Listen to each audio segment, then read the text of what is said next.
بسم الله الرحمن الرحيم ألف لام را كتاب أحكمت آياته ثم فصلت من لدن حكيم خبير ألا تعبدوا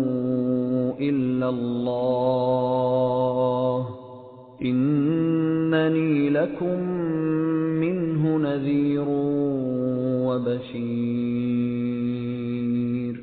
وأن استغفروا ربكم ثم توبوا إليه يمتعكم متاعا حسنا إلى أجل مسمى ويؤت كل ذي فضل فضله وإن تولوا فإني أخاف عليكم عذاب يوم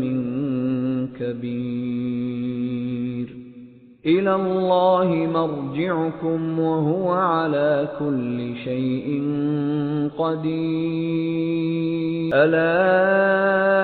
إنهم يثنون صدورهم ليستخفوا منه